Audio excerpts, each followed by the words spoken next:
Vous êtes bien sur Sahel TV, tout de suite les principaux titres de ce journal. Une nouvelle qui met du baume au cœur des bacheliers de plus de 25 ans. Le président de la République aurait donné des instructions pour faciliter leur inscription dans les établissements de l'enseignement supérieur.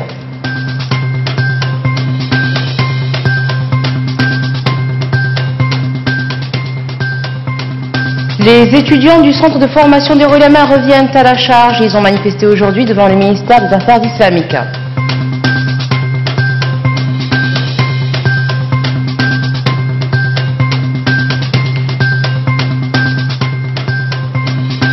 Un nouveau round des négociations sur le dossier du Sahara occidental devrait avoir lieu en décembre prochain. La Mauritanie a été conviée.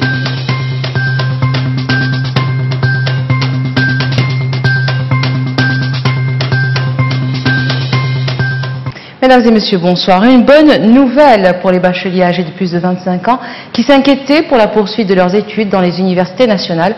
Leur situation devrait être régularisée dans les jours à venir. Le porte-parole du gouvernement a révélé cet après-midi que le président de la République avait donné des instructions dans ce sens. Mohamed Lemine Ould-Cheikh, qui commentait les résultats du Conseil des ministres, répondait aux questions des journalistes sur ce sujet et sur bien d'autres questions d'actualité. Compte rendu de Sid Ahmed Beilatou.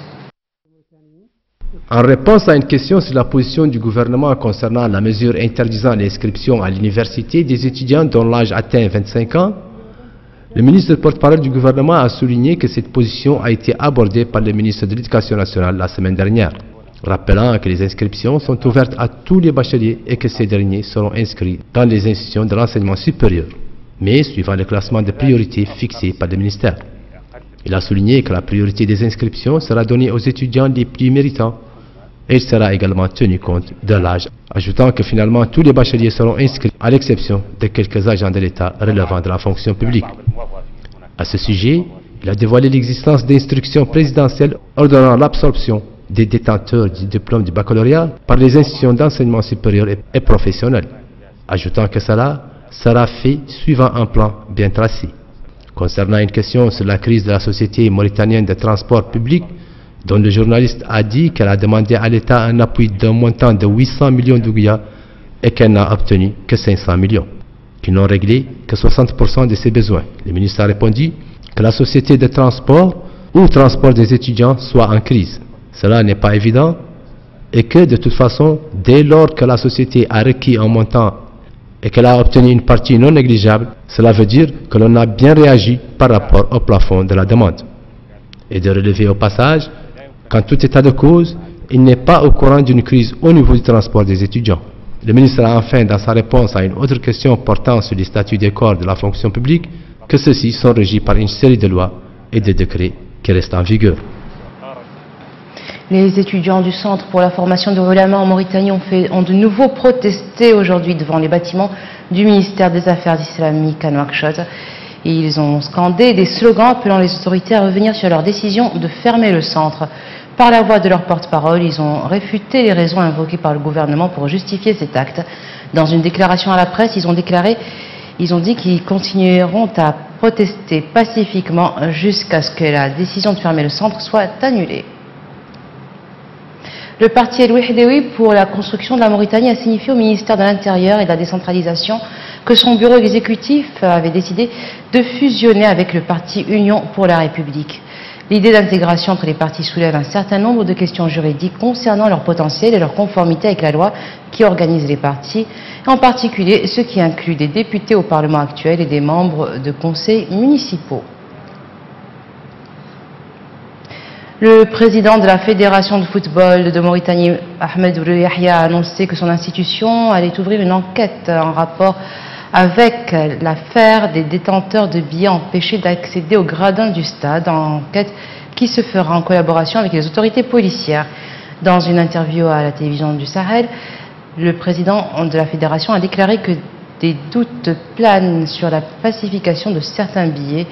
Ould Yahya a confirmé que la société espagnole qui a produit les billets n'en a confectionné que 8000 alors que la capacité d'accueil du stade est de 8765 places. Des instructions de la fédération ont enjoint de ne vendre que 7000 billets pour des considérations préventives relatives à la sécurité.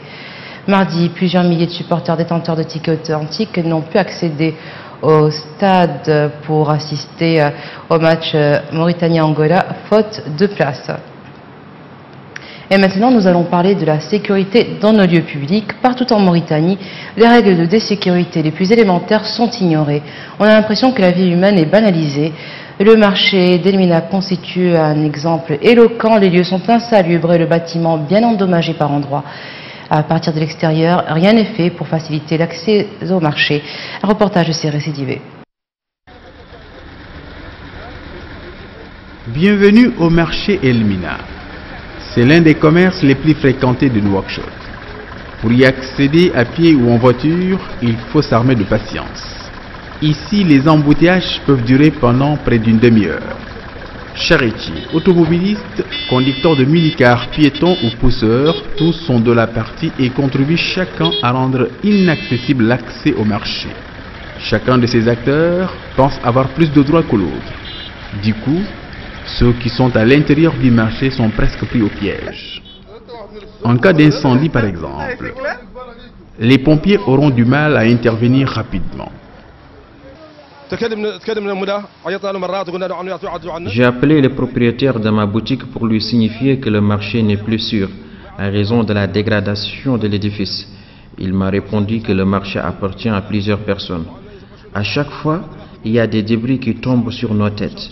La fondation en elle-même est affectée par la montée de la nappe. À l'intérieur du marché maintenant, les sources d'insécurité ne manquent pas. Le bâtiment est par endroits très affecté. Les dégradations sont visibles, assurément faute d'entretien. L'insalubrité y est ambiante.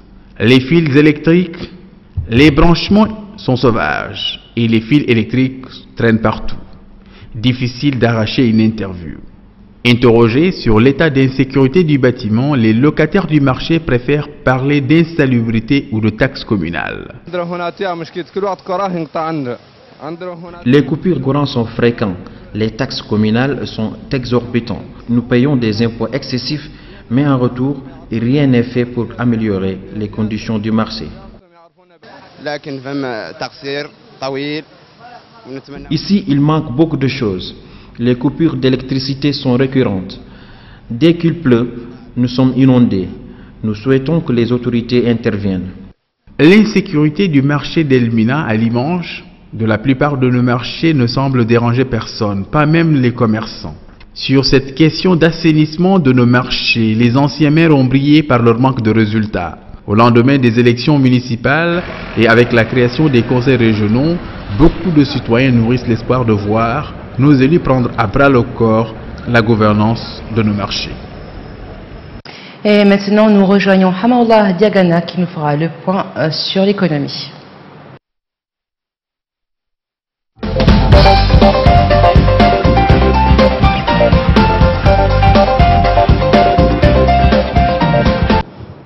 Merci Salwa Cherif, bienvenue dans ce journal d'économie. Le Forum économique mondial a publié hier son édition 2018 des économies les plus compétitives à travers le monde. Le classement mondial est dominé par les États-Unis d'Amérique.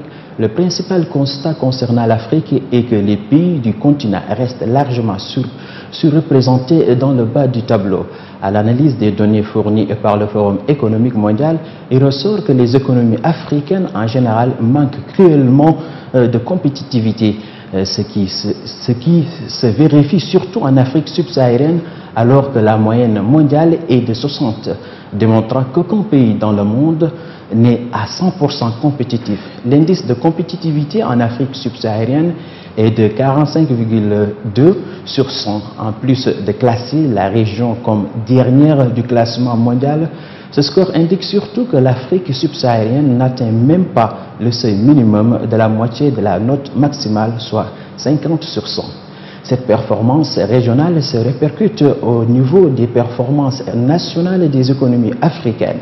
Alors qu'aucun pays africain n'est présent dans le top 10 des économies les plus performantes au monde, on constate que 8 pays de la région sont présents parmi les 10 pays les moins compétitifs.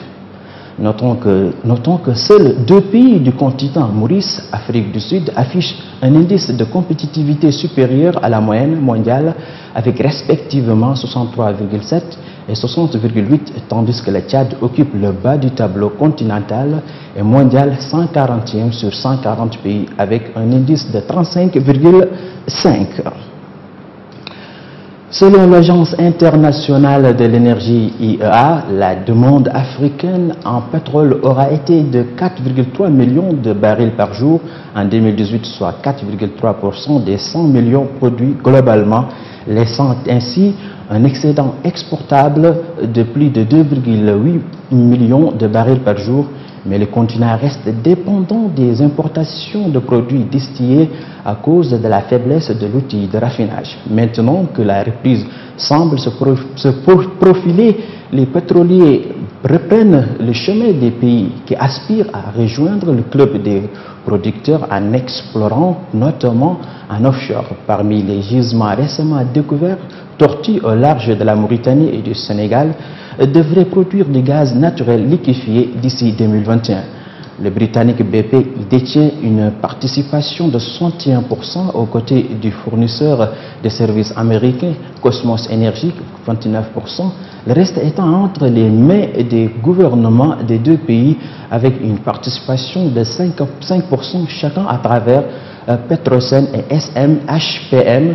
Les 4 partenaires sont aussi associés dans 2 gisements voisins, Teranga et Yakar.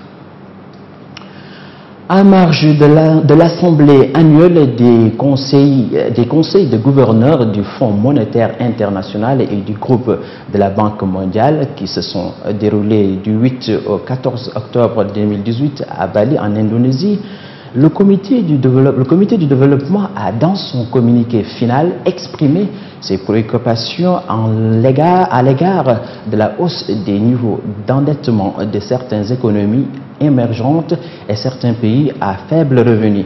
Il a été demandé au groupe de la Banque mondiale de collaborer avec le FMI en vue d'aider les pays à fortifier leur situation budgétaire et en améliorant leur capacité de gestion de la dette en mobilisant davantage des ressources nationales et en développant les marchés financiers locaux. Il a aussi été demandé la mise en place des politiques propices à une croissance économique robuste et solidaire, à la réduction des risques et à la promotion de la compétitivité ainsi qu'au renforcement de la viabilité des finances publiques et de la résilience financière. D'importants ministres français, britanniques et néerlandais ont annulé aujourd'hui leur venue au sommet économique saoudien à Riyad la semaine prochaine, en pleine inquiétude autour de la disparition du journaliste saoudien critique du pouvoir Jamal Khashoggi. Les ministres français de l'économie Bruno Le Maire, britannique du commerce international Liam Fox et néerlandais des finances ont coup sur coup fait savoir qu'ils ne se déplaceraient pour cet événement qui a subi de nombreuses défections ces derniers jours. La liste des dirigeants renonçant à cette conférence organisée par le Fonds souverain saoudien est devant servir de vitrine aux réformes économiques lancées par le prince héritier Mohammed Ben Salman ne cesse de s'allonger 2 semaines après la disparition de Jamal Khashoggi. C'est la fin de ce journal de l'économie. Retour à Sawa Sherif.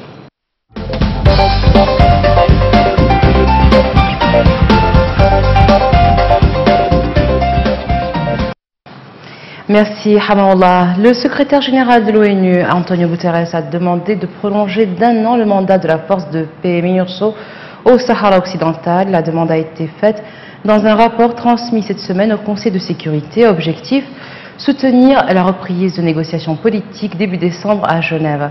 Dans son rapport, Antonio Guterres note des développements positifs dans le comportement des protagonistes, à savoir le Maroc et le Polisario, ainsi que la disposition de l'Algérie et de la Mauritanie à jouer un rôle plus actif dans le processus de négociation. Récit de Sid Ahmed Veilatou. J'exhorte les partis et les voisins à venir à la table de négociation de bonne foi et sans précondition, les 5 et 6 décembre en Suisse. C'est sur ces mots que le secrétaire général de l'ONU, Antonio Guterres, a invité le Maroc et la République arabe sahraoui démocratique à se réunir en Suisse en présence de la Mauritanie et l'Algérie. Le Maroc et le Front Polisario ont accepté de participer à ces discussions préliminaires, précise Antonio Guterres, en se disant confiant sur les réponses attendues de l'Algérie et de la Mauritanie, les deux autres invités à la table ronde organisée à Genève. Rabat a répondu positivement à l'invitation parce qu'elle est aussi destinée à l'Algérie et à la Mauritanie, a déclaré jeudi dernier lors d'un point de presse au Maroc Mustafa Al-Khalfi, porte-parole du gouvernement. Dans son rapport, M. Guterres note des développements positifs dans le comportement du Polisario, la disposition de l'Algérie et de la Mauritanie à un rôle plus actif dans le processus de négociation, et un signe encourageant du Maroc lorsqu'il a facilité les déplacements de l'ex-président allemand hors scolaire au Sahara occidental. Les 15 membres du Conseil de sécurité doivent tenir en octobre 3 réunions consacrées au Sahara occidental, dont la dernière le 29 octobre pour renouveler le mandat de la MINURSO arrivant à expiration. Les États-Unis semblent souhaiter mettre fin à cette mission après avoir limité en avril sa prorogation à 6 mois contre les 12 retenus jusqu'à présent chaque année depuis plus de 2 décennies. Maintenir des conditions pacifiques et stables sur le terrain est essentiel pour favoriser une reprise du processus politique, insiste le secrétaire général dans son rapport. La MINURSO demeure un élément clé des Nations Unies pour obtenir une solution politique juste, durable et mutuellement acceptable. La MINURSO compte environ 240 personnels militaires pour un budget annuel d'une 50aine de millions de dollars et chargé de garantir un cessez-le-feu conclu en 1991 par le Maroc et le Front Polisario indépendantiste.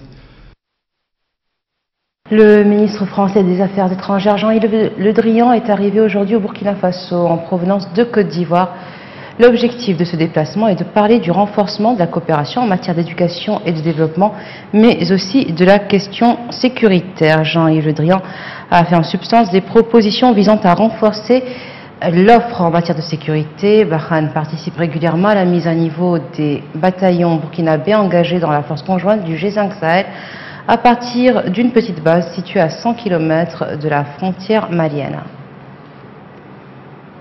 Le porte-parole de l'état-major français a indiqué hier que de violents combats ont éclaté le 16 octobre dernier entre des soldats de l'armée malienne et des djihadistes dans le nord du Mali. Ces événements ont déclenché une intervention aérienne de la force Barkhane. Les combats se sont déroulés dans la région de Ndaki, à environ 200 km au sud-ouest de Gao, entre les forces armées maliennes appuyées par les militaires français de la force Barkhane contre une cinquantaine de membres d'un groupe armé terroriste. 2 soldats maliens ont été blessés pendant les combats et le corps d'au moins un djihadiste a été retrouvé sur le site. En Somalie, une 60aine de combattants terroristes ont été tués dans une frappe aérienne de l'aviation américaine selon le commandement militaire américain pour l'Afrique, AFRICOM. Le groupe Shabab était visé. Les États-Unis soutiennent le gouvernement de Mogadiscio dans la lutte contre ce mouvement rebelle djihadiste et cette nouvelle frappe a ciblé un camp d'entraînement. Cette frappe est la plus importante menée par Washington contre les Shabab depuis celle de novembre 2017. Et en Afghanistan, une fusillade a fait aujourd'hui 3 morts et 12 blessés à l'intérieur du gouvernorat de Kandahar. Dans le bâtiment se trouvait le commandant des forces de l'OTAN. Parmi les morts, il y avait un puissant responsable de la police afghane, le général Razik, chef de la police de la province de Kandahar, qui a été tué par des balles reçues dans le dos. Le chef des services de renseignement afghans a également été tué. Plusieurs autres personnalités de haut rang ont été touchées dans les échanges de tirs qui ont suivi, dont le gouverneur de la province, qui est dans un état critique. Selon le centre de soutien aux médias en Afghanistan, un journaliste a également été tué dans la fusillade. Cette attaque a été revendiquée par les talibans qui se sont fendus de plusieurs messages ces derniers jours pour inciter la population à ne pas aller voter. Et voilà, ce sera tout pour aujourd'hui. Tout de suite un rappel des titres. Une nouvelle qui met du baume au cœur des bacheliers de plus de 25 ans. Le président de la République aurait donné des instructions pour faciliter leur inscription dans les établissements de l'enseignement supérieur.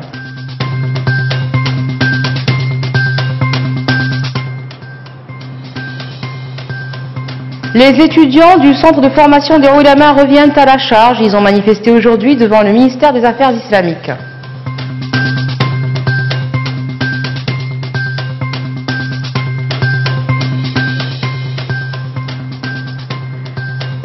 Un nouveau round des négociations sur le dossier du Sahara occidental devrait avoir lieu en décembre prochain. La Mauritanie a été conviée.